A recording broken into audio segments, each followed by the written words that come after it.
would you assess your performance in this fight? It was decent. I think there's some things that, you're never going to get a fight to say that they had the perfect fight, and that wasn't my perfect fight.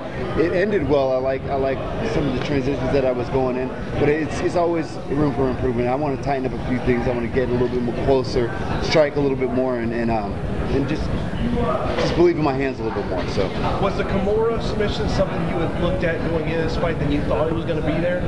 Well, I've been getting a lot of people with the Americana or the top wrist lock, depending on whether you're a catch wrestler or jiu-jitsu, and that's always kind of my go-to. But for some reason, he was ridiculously strong, so it's hard for me to kind of bring it in and go for the submission there. I had a handful of different submissions that I was working with, so I kind of went from one to the other, and then ultimately got one. So, who are you looking to fight next, Bobby? I don't know. It's just whoever they set in front of me. I mean, everybody says fighters have an option of who they're going to fight, but when they call me and say, okay, we got a fight for you, take it or leave it. And I don't know when the next fight's going to be, because I have obligations with TNA at the same time that I have obligations with Bellator. So we're going to try to figure out something. Hopefully I can fight real soon with them against somebody pretty decent. One of the cards I heard they had looked at you was that Kansas event coming up here next month. Is that an event that if they called you right now and said, hey, do you want to come fight in Kansas? What day is that? I think it's end of October, like October 24th. I can do that. Would that, from Kansas, how much would that interest you? Oh, I'm from there, man. I went to high school there. I know a lot of the people that I went to college in Missouri, and then I went to high school in Kansas. So if I have the opportunity to fight in Kansas City, I'm always up for it. So, I mean, if the time's right, I'll do it. I thought it was interesting that one name in the Countdown show you brought up was Czech Congo. Was that just purely he just came up, or were you kind of in your mind thinking about Czech already?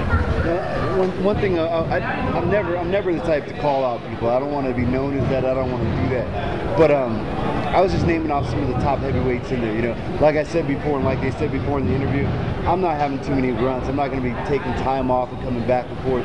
This is going to be my last run. I'm going to hit it hard as I can. And it's just hitting as hard as I can. You got to look at the bigger names in the heavyweight division, and Chet's definitely one of them. Chet, and then there's the champ. There's so many good heavyweights in the division. So if I have an opportunity, yeah, sure, I'd love to. Any nerves heading into this fight, being back on the big stage, being walked to the cage? Were there any nerves, or was it just simply another day at the office? I had nerves, but at the same time, I was ready. So it was I was playing with the two. I kept on trying to keep my mind focused, and you're ready.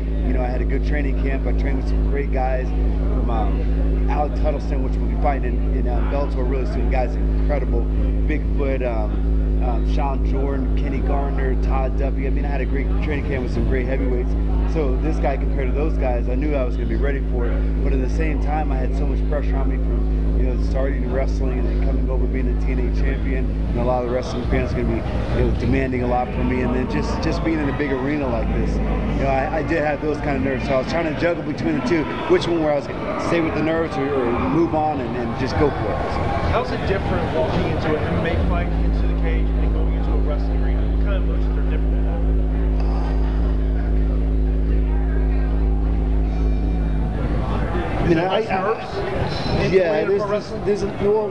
With pro wrestling, I've done it so long that I enjoy it. I love it. So I go out there and I enjoy every minute of it. Sometimes with fighting, I'm so focused that I don't get a chance to enjoy it. It's more of I got to get the job done. I think that's the difference. Because, this is your final MMA run. Would you put less time into other activities? Or are you trying to juggle both, wrestling, your personal businesses, and MMA at the same time?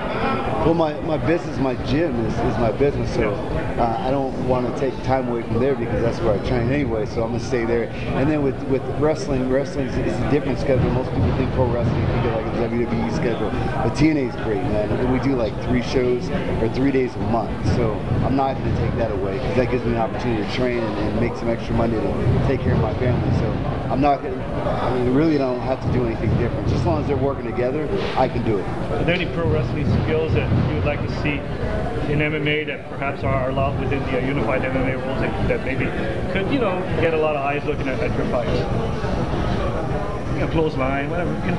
If I do a clothesline in one of these fights, man, I want much bigger. No, I don't think so. I don't think. Well, there are some. I mean, because there's a lot of stuff that's in. Pro wrestling is a mimic of wrestling anyway. So most of the moves that are done in pro wrestling are actual wrestling moves. Fireman's carries. My spear is a double leg. The same thing I do on my matches. So there's a lot of things that kind of coincide. One or two more from Valiant. Speaking about training, did you get to train with Josh Barnett? I know he's a buddy of yours. Yeah, he called me right before the fight, which is I always look for that call. I'm like, man, is he gonna call? Is he gonna call? Man, he's such a genius in the game. So he called me right before, and he was like, we didn't get that much time to train before this fight, but same thing, man. Stick to your game plan, enjoy it, embrace the feeling, take your time. He's giving me all the cues.